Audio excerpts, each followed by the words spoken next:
Hi guys, this is Rich from Bedtime Stories. I hope you're all well and that you enjoyed the 100th episode special on the Gurning Man of Glasgow. We're going to follow that up now with some bonus content, and this came about through our patrons and channel members. Basically what we did was put out a poll asking those guys what they would like to see for the 100th episode special, and we gave them a choice of 4 different options. The first of which was the remastered version of the Flannan Isles Lighthouse Mystery with completely new artwork and new details added to the script. Obviously that was because that episode was the one that launched the channel and has a special place for us. The second option was a super famous case, something like Roswell or Jack the Ripper. The third option was a super obscure case which you'd probably never heard of. And the fourth option was personal experiences of the Bedtime Stories team.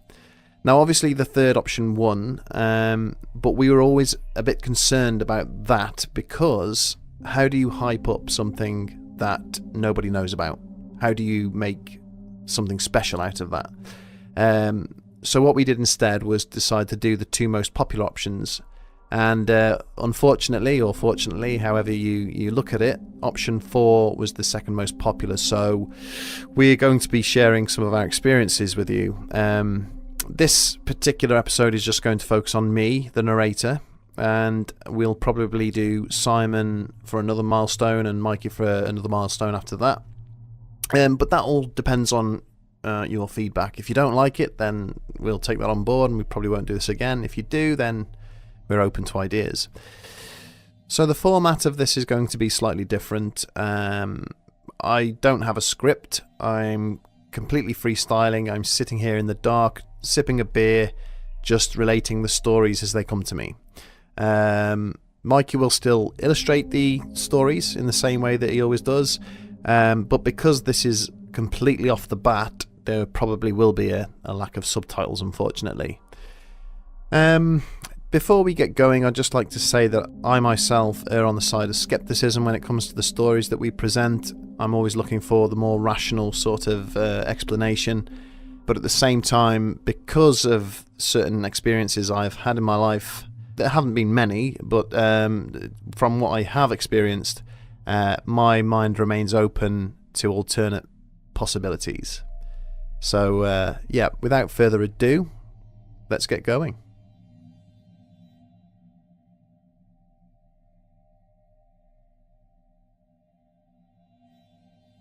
So my first weird experience, and I'm going to say weird experience rather than paranormal, even though to my mind it was paranormal, but you guys might disagree, occurred when I was about 14 or 15 years old, and at the time I lived in a small village out in the country.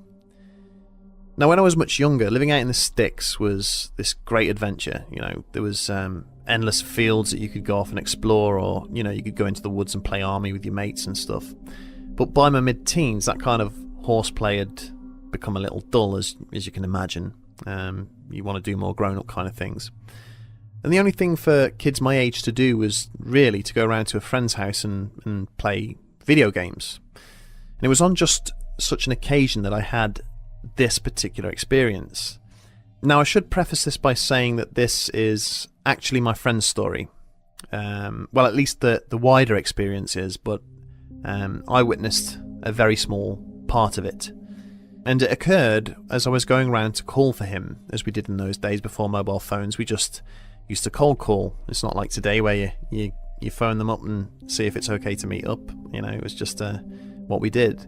And I just walked through his front gate and was making my way up towards his front door when I saw a young girl of about 2 or 3 years old running around the side of his house.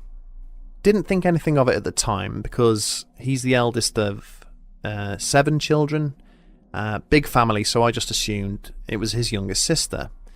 There was nothing weird or untoward that immediately stood out, and I just kind of continued on up the path. Got to his front door, he answered and invited me in, and we just sat there playing on the PlayStation or whatever it was. Might have been a Sega Saturn, I can't remember. And it was only after about 5 minutes that I noticed the house was unusually quiet. Again, big family, so I'd have expected the house to be bouncing with activity. So I asked him where everyone was, and he said that they'd all gone out shopping and that we were the only ones there. And I said, well, I've just seen your little sister out in the garden running down the alley at the side there. To which he replied, you can't have done, she's out shopping with my mum and dad. And then he pulled like a thoughtful kind of face and said, was she wearing a pink dress? And that was one of the things that made me notice her in the first place. There was like this bright flash of pink as she ran past, and so I said, yeah, she was in a pink dress. To which his expression changed again to a sort of slight smile, and he said, no, that wasn't my sister. You've just seen a ghost. And of course I just laughed it off, saying, yeah, whatever. But then he proceeded to tell me about what had been going on in his house over the last month or so. And a couple of months beforehand, his family had gone on a caravan holiday over in Wales, sun, sea, sandcastles, that kind of thing. But he had chosen to remain at home. He was 16 at the time, so a year or two older than me. And he felt that he was getting a bit too old for that kind of, family holiday. So he said that he would stay behind and look after the house instead. Almost like a rite of passage for him. A little bit of independence, coming of age, that kind of thing. So his parents agreed and asked his neighbours to come and check on him every now and then. And off they went, leaving their eldest son at home.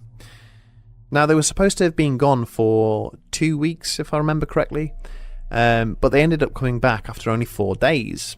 And I remember him being really annoyed about that because he was enjoying that time alone, and so he questioned why they had come back so soon. And his parents explained it away as something like the weather wasn't great or they just weren't enjoying themselves, and so he thought nothing more of it. But after about a week or so, weird things began to happen in the house whenever he was there alone. And I think the first occurrence was one day when he was standing at the kitchen sink doing the washing up, looking out of the window into the back garden, when he saw a little blonde head of hair go bobbing past just below the windowsill. He didn't see a body or anything, just the top of the head, as if somebody small was running past the window, and his first thought was that it was his little sister. But then he remembered that his parents had gone out and his little sister wasn't even at home. So he ran out of the back door into the garden and looked around. Nothing. Nobody there.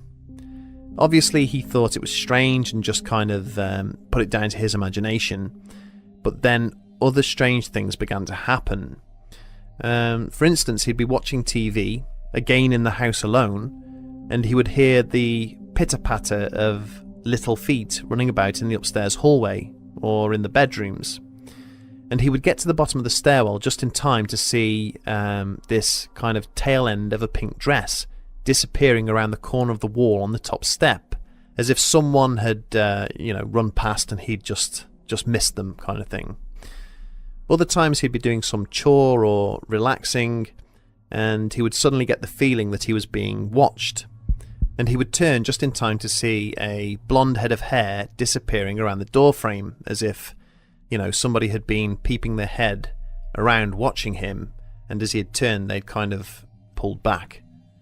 Now, of course, this was starting to freak him out, but I think the tipping point came when one day he was lying on the sofa watching TV, and there was this almighty crash which came from upstairs. So loud it sounded as if someone had tipped a wardrobe or chest of drawers over. And when he went up to check, he went across the upstairs landing from room to room, and he could not see anything out of place or in disarray.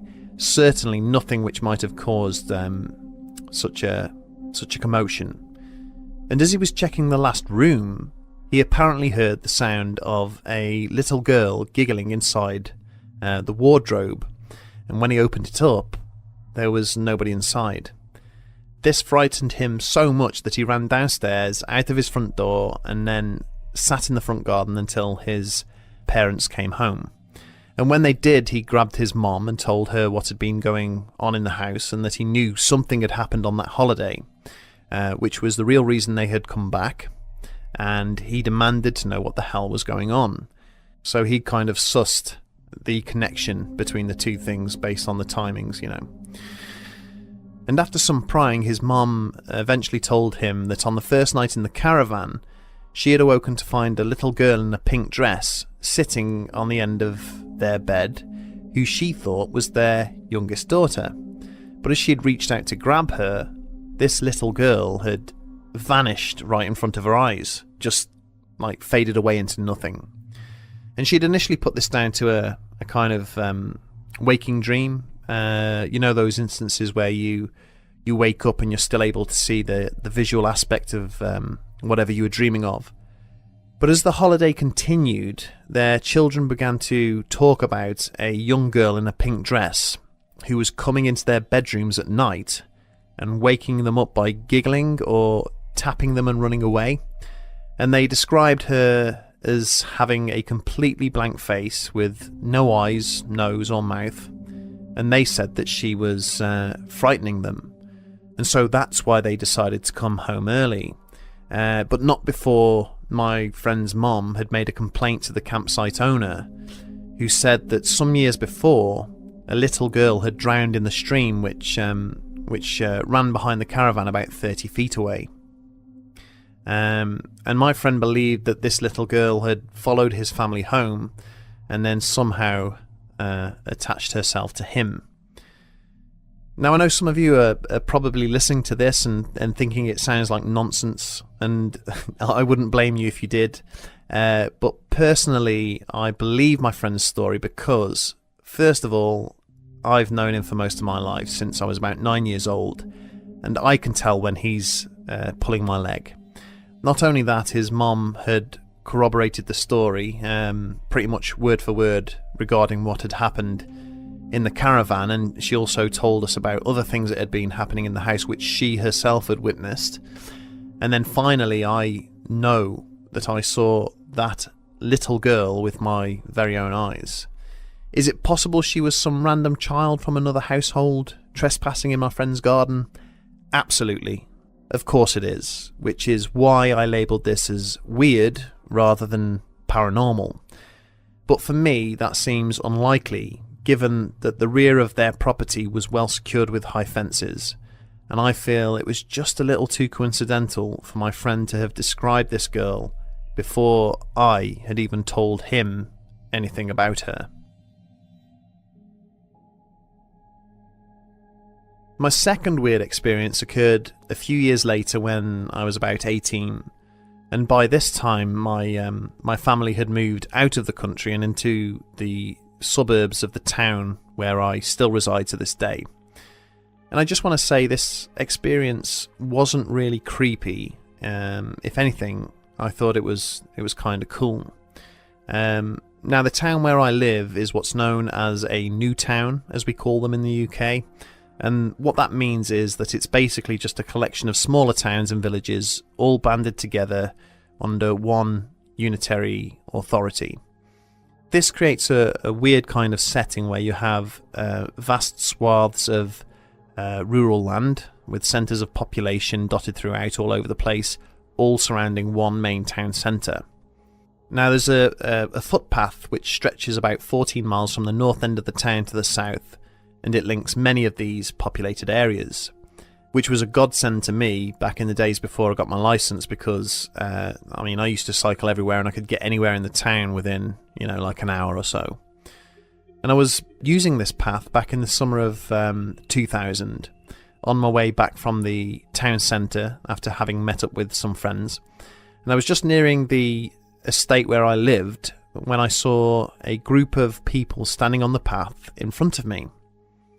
Now, at this point, the path runs past a sprawling 16th century manor house which has been converted into a hotel, and on the opposite side there's a football pitch. So I just assumed that the guests there were watching a football match as they were standing at the edge of this pitch. But as I got closer, I realised that they were all looking up towards the sky, and as I passed them, I turned to look in the same direction and immediately slammed on my brakes. About half a mile distant and around, 300 feet off the ground, was this black 3D hollow diamond shape, slowly rotating as it sat there in the sky. And between the top and the bottom apexes of this diamond was a weird kind of squiggle, and you could see the sky through the gaps in the centre. Now, the group of people who were there were all kind of talking amongst themselves, discussing what this thing might be. And I remember someone saying that they thought it was some sort of weird-shaped blimp or like a hot air balloon. And that kind of made sense to me because there was a festival on in the town park at the time, as there is every summer. And my immediate thought was that it was a child's balloon which had got loose. And looking back, obviously, given the distances, it's perhaps just a little too big to be a balloon. So that's why I jumped on the idea of like a blimp or hot air balloon instead. And that was the kind of consensus amongst all of us as we stood there watching this thing for about, 5 minutes, until it shot off. Just like that, it was gone. There was no sound, there was no kind of gradual acceleration. It was literally there 1 second and gone the next. There was a split-second elongated smudge on the sky, almost indicating its direction of travel, and then that dissipated and there was nothing. I'd never seen anything like it before, and I've never seen anything like it since. In my mind, there's no question that it was a UFO, as it was certainly unidentified. It didn't look like any conventional aircraft I've ever seen. So I guess my only question is, who was piloting it? My third and final strange experience, which I'm going to relate here, occurred later in life when I was approaching my 30s. And to be honest, this was a whole series of incidents all centred around one household. Just to give some backstory, me and my girlfriend began dating back in 2010, and on our very first date we talked about films we had watched recently, one of which was Paranormal Activity 2. Now this naturally led on to a conversation about ghosts in general and whether either of us believed in them. And whilst I was rather sceptical despite a few weird experiences, she said straight out that she did, and that furthermore, the house she was living in at the time was haunted. She then went on to tell me about all these things that were going on there, and I kind of listened with a mixture of open-mindedness and healthy skepticism. And every now and then I'd ask a question like, are you sure it's not just the floorboards creaking back into place, or were there any windows open, that kind of thing. But she was adamant that something wasn't right about that house. Fast forward 6 months or so, and I was stopping over maybe a couple of nights a week. And in all that time, I hadn't seen or heard a single thing at that property that would suggest it was haunted. And I was seriously starting to wonder whether she was imagining things, maybe scaring herself while she was there alone. But again, she was adamant, and she explained that the activity only seemed to occur whenever I wasn't there, and that it was getting worse. For instance, originally it was just a case of things disappearing from one location only to reappear somewhere else in the house, or ornaments would inexplicably fall off shelves, that kind of thing. But it had now moved on to doors opening by themselves, and even like a full-bodied apparition appearing in her bedroom. So she was genuinely terrified of being there on her own. I honestly didn't know what to make of the whole thing, but that soon changed. I remember the first time I witnessed anything. I was stopping at her house on a weekend, and I was lying in bed at 2 a.m. struggling to get to sleep. I think it was summer at the time, and the heat was just unbearable. Anyway, my girlfriend was fast asleep next to me, and I remember thinking about the things she had said, and I thought to myself, wouldn't it be cool if something weird happened right now? And no sooner had that thought entered my brain, there was this enormous thump right outside the bedroom door. It was so loud that my girlfriend sat bolt upright out of a deep sleep, and it was so powerful that it felt like the whole house vibrated as it happened. And I shot right out of bed and began looking around for anything which might have caused it, like something falling over, and there was just nothing. This wasn't like a floorboard creaking back into place, and it wasn't a door slamming shut in a draft. It sounded and felt like someone had hit an interior wall with a huge, and I mean huge, fist or hammer of some kind. Of course, after that, all kinds of weird things started happening whilst I was there, but I would always only witness the aftermath. For instance, I would never see anything physically fall from a shelf or window ledge. I would only hear it and then arrive to find whatever had fallen on the floor. We would hear a door slam shut but never see it with our own eyes. We would hear footsteps walking about upstairs or moving around downstairs whenever we were in bed, but we would never see what was causing them. For my girlfriend though, this was a very different experience whenever she was there alone. Things always seemed to happen right in front of her. And of course I was trying to be rational about the whole thing, looking for drafts, checking door hinges, leaving my camera running overnight with bait to see if there was a mouse or rat problem, all that kind of thing. I checked everything that might explain what was going on, but I couldn't find a damn thing. And about 18 months later, I had moved in with my girlfriend, and ever since that point, things seemed to have died down. We decided to just kind of ignore the activity, and as we did that, it occurred less and less. But the weirdest thing, and the thing that freaked me out more than anything else, is what occurred just after Christmas 2012. My girlfriend had been cleaning upstairs, and she'd gone into the study where I used to sit and work or play video games or whatever. And for Christmas, she had gotten me this massive box of Ferrero Rocher. I'm not sure if you get them in the United States, but they're like a ball of chocolate with a creamy hazelnut centre, and each one is wrapped in its own kind of individual gold wrapper. Of course, I'd ate the lot and left these gold wrappers strewn all over my computer desk, which she begrudgingly cleared up for me. And she'd threw them all in the waste bin in the corner of the study, and she'd also chucked in this pair of old socks which had seen better days, and then off she went downstairs to get the Hoover. Now as she came back upstairs, she almost had a heart attack. All I heard from downstairs was, "Rich, Rich, come and look at this!" And I came running up the stairs behind her and was confronted with a sight that just didn't make any sense to me at all.